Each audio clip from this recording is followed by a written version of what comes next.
YouTube, this is Jose Loves MMA. In this video, we're going to be talking about the most overrated current women's bantamweight fighters.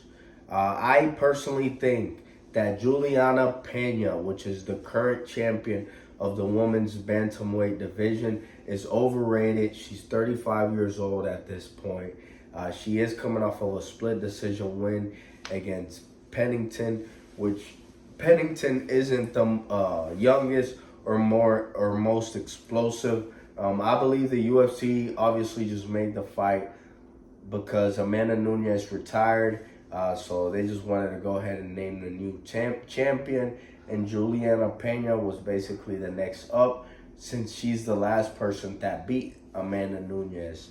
I can tell you that Juliana Peña is definitely a gritty fighter.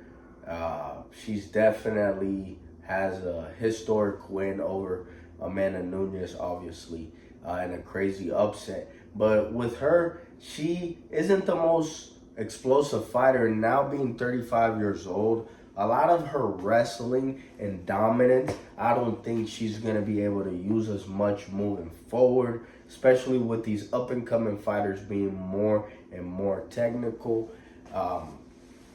She comes from an MMA era for the women's where there was only a few really good women's MMA fighters in that division. So, I mean, she has fought really tough competition. She has become a champion, but I don't think moving forward she is going to be that good. I don't think moving forward she might even keep that belt this 2025.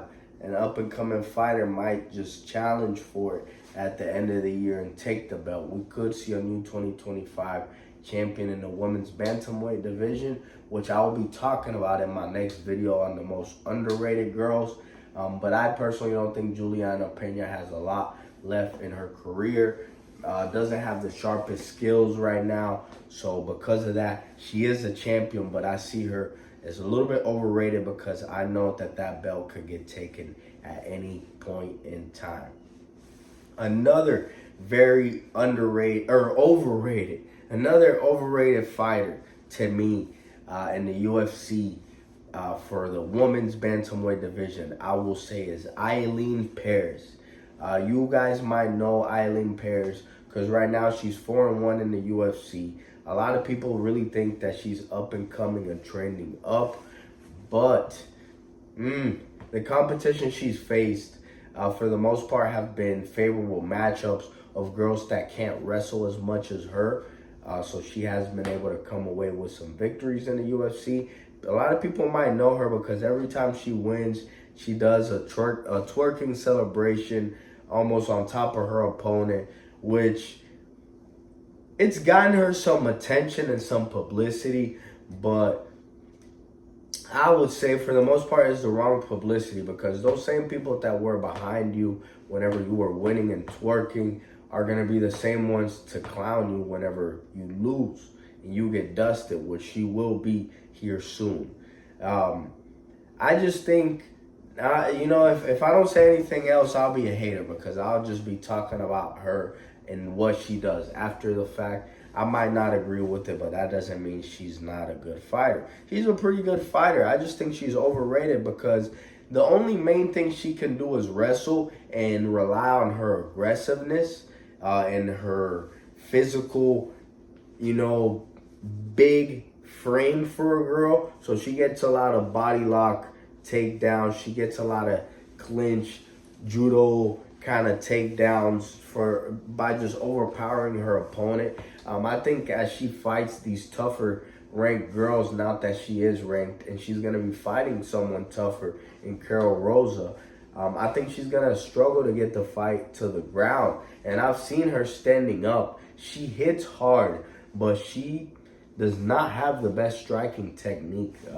I think she's going to look dead in the water when she goes against a girl that can stuff her takedowns and can counter her physical big frame, which she has. I just don't see her getting that far. She's really one-dimensional. Just not that sharp of a fighter. She has a lot of momentum and energy right now. She's on like a 4-5 winning streak. But she got submitted against someone like Stephanie Edgar, which now is like 8-5 overall. And she got submitted not too long ago. So, hey, she also lost the fight against a girl that's Tamaris Vidal. She was beating her, but lost by DQ because she was hitting a ground opponent, kneeing her. So, Ailin Pérez, she lets her emotions get the best of her in fights, as I've seen. And her IQ at times isn't the best. So that's why she might have a good momentum, but I think that's going to come to an end in 2025. Curl Rosa might beat her, might not beat her, but I think after Curl Rosa, the opponents she's going to fight are going to be much better, and she won't be able to just come away with these easy, favorable matchup victories.